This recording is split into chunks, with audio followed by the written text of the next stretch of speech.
In this video, I would like to talk about a conversation that we have with customers very, very regular here at the HIT. And that is, do students need a real piano to be able to start learning? And I have very specific opinions on this and things that I try to share when customers ask that. And I wanted to put those in this video because I do think that a lot of people might benefit from it. To me, it's funny when people say, do you need a real piano? And real piano, I guess, in quotations, because what is real and what is not. Now, let me show you. One of the pianos that we have recently, we did a video on this. This is a Casio keyboard. It's about $40, and it's a great little keyboard. We did a review on it, and while that keyboard, I think, would cover very specific, almost like functions, you also have pianos that are $10,000. And one of the things that for me, when someone says a real piano, I am assuming they're talking about an acoustic piano. So when I talk to my students, one of the things that I try to do in the first classes is try to figure out if they have a piano. And sometimes when I ask, do you have a piano? They have a hard time explaining what it is, what they have at home. So one of the things that I like to do is ask them, do you need to turn it on? If you don't need to turn them on, that will be an acoustic piano, because an acoustic piano doesn't need electricity, doesn't have speakers to be able to produce sound. Now, when we're talking about a real piano, I can tell you a couple of very specific ideas of who would need that. Because my opinion, after more than a decade of teaching, is that you don't. And I think one of the things that I see a lot of people confused at the beginning is, do I need 88 keys? Do I need 61? Do I need to spend $500? Like, what would be a great place to start? And I think, unfortunately, it's not a one-size-fits-all type of answer. It really depends, but I do want to give you a couple of very specific ideas here so you can leave this video with a little bit of a better understanding. What does a real piano bring? What does an acoustic piano bring to the table? Now, if I show you one more time here, the Casio keyboard, a keyboard like this one of the things that it does is you may have, first, like, of course, the keys are very little. So I think that's a very specific thing about it. I wouldn't recommend this for an adult. I definitely wouldn't recommend this for an adult that is 6 feet tall, because they're going to have a hard time putting their hands on it and playing it because the keys are very small. But one thing that I would say in keyboards like this, especially because this one is $40, so it's very inexpensive, is the degree of the amount of response that you have to volume. So to give you a number, because I think you will have to look into the manual or probably into the technical specifications of the keyboard. Let's say a keyboard like this one has 10 levels of sound, from sounding soft to sounding louder. Now, some keyboards don't even have that option. If you press the key, it always sounds the same volume. We don't recommend those. Those are called keyboards that are not touch sensitive. In a piano, you have unlimited degrees that you can make a note sound loud or soft.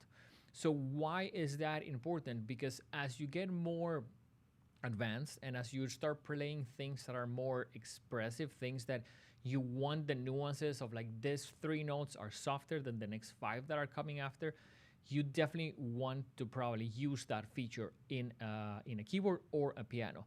Now, to me, and I can tell you this because I've been even recently before COVID traveling professionally, it's not about having 88 keys or 61. It's about having the fuller size keys that are more responsive to dynamics, which is, I guess, the technical term. Because when you have keys that are able to produce louder and softer sounds, you have a way of almost adapting to what's going on. So if I'm playing with a singer and a guitar player, I may be able to do something a little bit different than if I have a drummer. And those little nuances are harder to do on a keyboard. At the same time, and I think this to me is a very almost general rule, but it really applies, no one really needs to be expressive with volume in your first 3, 6 months, and probably in the first year. Because at the beginning, you're just trying to play the correct notes, understand values, play them in the correct time, which is like even an added variable. So you really want to pay attention to, do I really need this to start? Especially because I would say one of the biggest advice that I have is, if you want to be a classical piano player or if you want to be a jazz piano player, probably it's a very good idea to try to get an acoustic piano, or to at least practice on one very early in your development. Because those styles of music require those nuances when it comes to sound and when it comes to volume.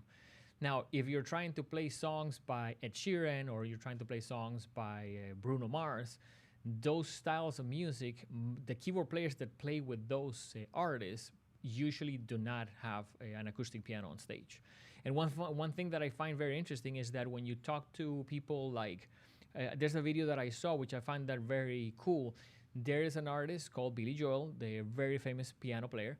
I went to see him, I think about 2 years ago, performing live, and they don't use a real piano. What they use is a piano shell. It's a piano that looks like a real piano, but all of the insides are not there. They took the harp and all the mechanism, and they put a really high-end keyboard into it to make it look like it's a piano.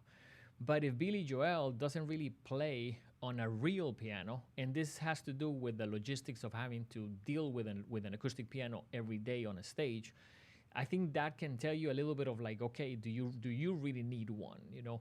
And especially, does that need to be the kind of like thing that you're not gonna start because I don't have this amount of money to buy a real piano? So my advice would be try to match the piano with the level of skill that the student has.